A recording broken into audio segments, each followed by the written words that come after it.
My mom looked at me across the dinner table and said, "You'll never be as good as your sister." Everyone stopped eating. My dad nodded. My sister smirked, but I stood up and said something that made the whole room go dead silent. I'm Maya, and I'm 28 years old. For as long as I can remember, I've been the invisible daughter, the backup child, the one who worked two jobs just to keep her head above water while my parents showered my sister Emma with praise, money, and opportunities I could only dream of. I spent my nights as a hospital nurse, saving lives in the ICU, my weekends tutoring kids just to pay off student loans that seemed to grow bigger every month. I never complained, never asked for help. I just watched from the sidelines as Emma got everything handed to her on a silver platter. If your family has ever made you feel invisible while lifting someone else up, subscribe right now and tell me where you're watching from. I read every single comment because I know exactly how that crushing feeling of being overlooked tears you apart inside. It all started 3 months ago at what should have been just another family dinner. But this one was special. This one was all about celebrating Emma's big news. She'd landed a marketing job at some trendy startup, and my parents had turned it into a full production. The dining room smelled like roasted chicken and expensive wine. Mom had cooked Emma's favorite meal from scratch. There were flowers on the table, good china, and candles flickering like this was some kind of holiday. I walked in straight from a 12-hour shift at the hospital, still wearing my scrubs, exhaustion weighing down every step. "Maya, you're late," Mom said without looking up.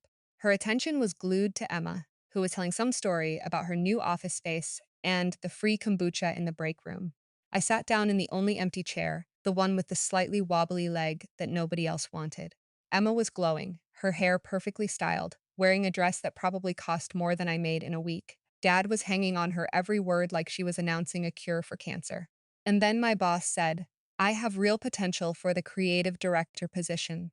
Emma continued, waving her wine glass around. "He thinks I could be running campaigns within 6 months." "That's incredible, sweetheart," Dad beamed. "This company really knows talent when they see it."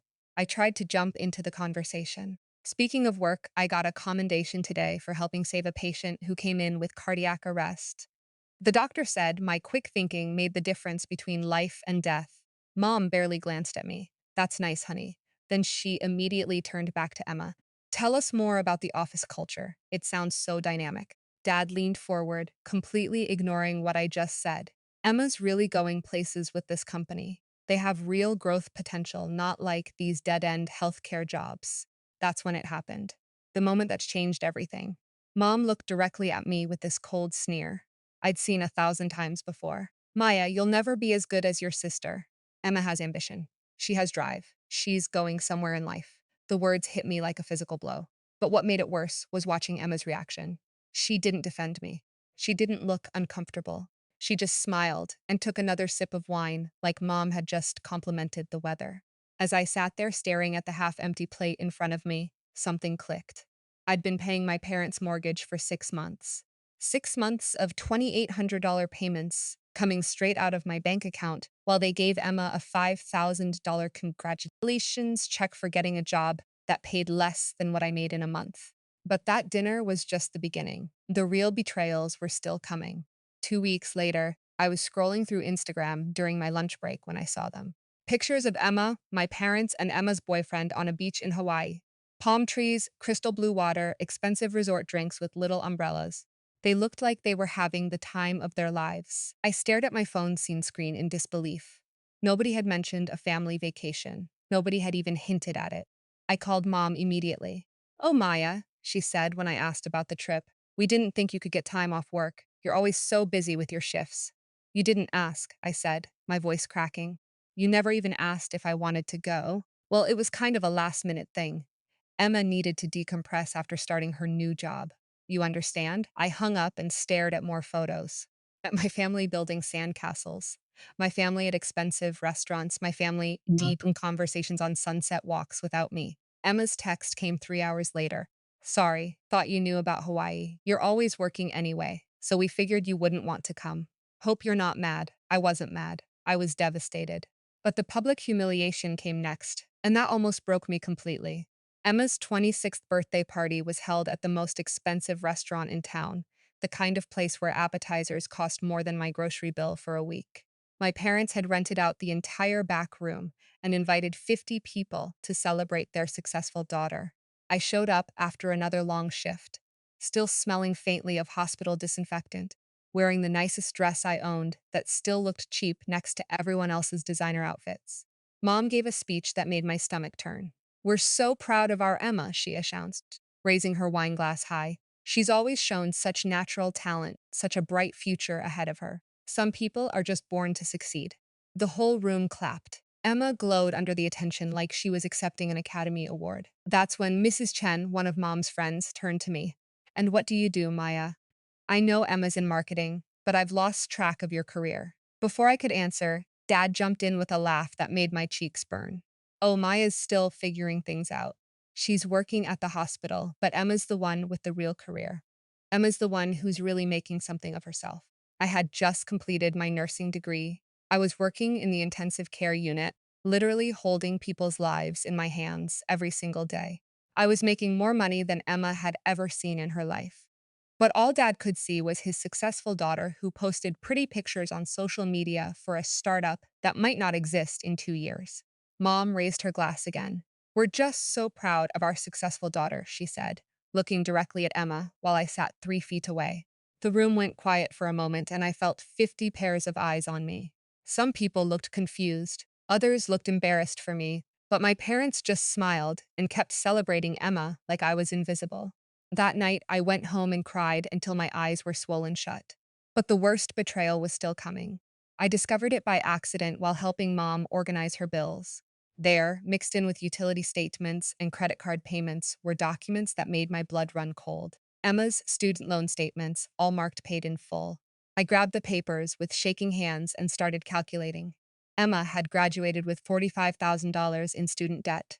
Every single payment had come from my parents' account, the same account I'd been depositing money into every month to help with the mortgage. I confronted Mom the next day. "You've been using my money to pay Emma's loans." Mom didn't even look ashamed. "Emma needs to focus on her career growth. She can't be weighed down by debt when she's building her future. You have a stable job. You can handle your own responsibilities, plus help the family. I've been working nights and weekends to pay off my own loans while you used my mortgage payments to clear Emma's debt.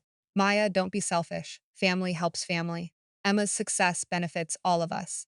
That's when I realized the truth. I hadn't been helping with the mortgage. I'd been funding Emma's entire lifestyle while drowning in my own debt. She graduated free and clear while I worked myself to exhaustion just to keep up with payments. But what they didn't know was that I'd been documenting everything. Every bank transfer, every payment, every receipt. I kept detailed records for tax purposes, never imagining I'd need them as evidence of financial abuse. While they were celebrating Emma's $45,000 salary, they had no idea I was making $89,000 a year. They had no idea I'd been accepted into a nurse practitioner program that would bump my income to 6 figures. I'd been keeping quiet about something that would change everything. My colleague Jennifer had been watching this whole situation unfold.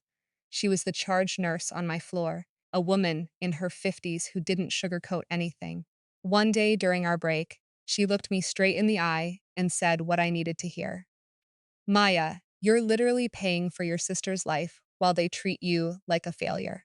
This isn't family support. This is financial abuse." Jennifer helped me calculate the exact numbers. Over 2 years, I'd given my parents $47,000. Not just for the mortgage, like I thought, but for Emma's loans, her car payment, even her credit card bills when she had a tough month. That's when things got interesting. Mom started dropping hints about Emma's engagement.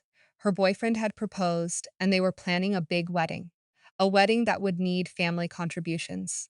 "Maya can handle the catering costs," Mom said casually during a phone call. "She doesn't have other expenses like Emma does. Emma needs to save for her dress and the honeymoon."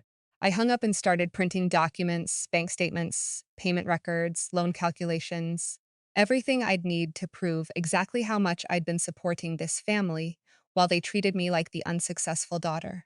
Then I did something that terrified me. I stopped making the mortgage payment. My phone exploded within a week. Panicked calls from Mom, angry texts from Dad. Even Emma called, suddenly concerned about family finances for the first time in her life. "Maya, what's going on with the mortgage?" Mom demanded. "The bank called saying the payment is late." I think we need to have a family meeting, I said calmly. Let's sit down for dinner and discuss everyone's financial contributions. They agreed immediately, probably thinking they could guilt me back into line. The dinner was set for Saturday night. Mom cooked another elaborate meal, probably thinking food would soften me up. Dad opened a bottle of wine like we were celebrating something. Emma showed up with her engagement ring sparkling, ready to discuss wedding plans and my expected contribution. They had no idea what was coming. Dad started the lecture before we'd even finished eating. Maya, we need to talk about responsibility, family obligations. You can't just stop supporting us because you're having some kind of emotional crisis. This family depends on your contributions, Mom added. Emma's building her future, and we all need to sacrifice to help her succeed. Emma nodded along, completely clueless about where her lifestyle was actually coming from. Maya, I know you're stressed about money, but we're family. We help each other. That's when Mom gave me that same cold sneer, that same dismissive look that had haunted me for years. And she said the exact same words that had started this whole confrontation. You'll never be as good as your sister. I stood up slowly, my hands steady for the first time in months. I looked Mom directly in the eye and said the words that made the room go dead silent, then asked her to pay your bills. Nobody moved. Nobody spoke. The only sound was the ticking of the grandfather clock in the hallway. I reached into my bag and pulled out a folder thick with documents. I spread them across the dinner table like I was dealing cards, each page landing with a soft thud that seemed to echo in the silence. I've paid $47,000 to this family over the past 2 years, I said, my voice steady and clear. Emma's student loans, your mortgage, her car payment, even her credit card bills when she overspent on clothes and vacations. Emma's face went white. She picked up one of the bank statements with trembling hands, staring at payment after payment with her name in the memo line. Monthly mortgage payments, $2,800, I continued, pointing to each document. Emma's loaned payments, $650 a month. Car payment contributions, $400 a month. Random emergency payments when Emma needed help, $8,200 total. Dad was frantically flipping through the papers, his confident expression crumbling as he realized every payment was documented, every lie exposed. Emma, I turned to my sister, who was still staring at the evidence in shock. You had no idea I was paying your loans, did you? She shook her head, tears starting to form in her eyes. Maya, I thought Mom and Dad were helping me. I didn't know the money was coming from you. Of course you didn't, I said, because they wanted you to think you were special, that you were successful, that you were better than me. I turned back to my parents, who were both trying to speak at once, scrambling to explain away 2 years of financial manipulation. You want to know the real difference between Emma and me? I asked, my voice getting stronger with every word. I've been supporting this entire family while Emma plays grown up with a job that pays less than what I make in 2 weeks. The silence that followed was deafening. My nursing income is $89,000 a year, I continued. Emma's startup salary is $45,000. But you spent 2 years telling everyone that she's the successful one while I'm still figuring things out. Emma was crying openly now, the weight of the truth hitting her like a physical blow. She'd been living off my money while looking down on me. Her entire lifestyle, her debt-free graduation, her financial freedom to focus on her career, all of it had been built on my work, my sacrifice, my paychecks. Maya, we can explain, Dad started. But I held up my hand. No, I said firmly. You can't explain away 2 years of lies. You can't explain why you took my money to pay her bills while telling me I'd never be as good as her. You can't explain why you celebrated her success when it was funded by mine. I gathered up the documents and put them back in my folder. The mortgage payment stops now. Emma can be as good as she wants with her own money. I walked out that night and never went back to those family dinners. Within 2 weeks, I'd moved to another city and accepted a position as a nurse practitioner, making $120,000 a year. The hospital that hired me valued my experience, my dedication, and my skills. They treated me like the professional I'd always been, not like the failure my family had convinced themselves I was. My parents' house went into foreclosure within 6 months. Emma's relationship fell apart when the financial reality hit and she couldn't maintain the lifestyle she'd grown accustomed to. She called me crying, begging for help, but I was done being their safety net. For the first time in my life, their silence didn't hurt me. It freed me. I finally understood that I never needed their approval. I needed my own respect. I needed to value myself the way I'd been hoping they would value me for years. I built a new life surrounded by colleagues who appreciated my contributions, people who saw my worth without needing proof or documentation or years of financial support, people who understood that success isn't about getting everything handed to you. It's about working for what you have and being proud of what you've accomplished. They lost me that day, and I never looked back.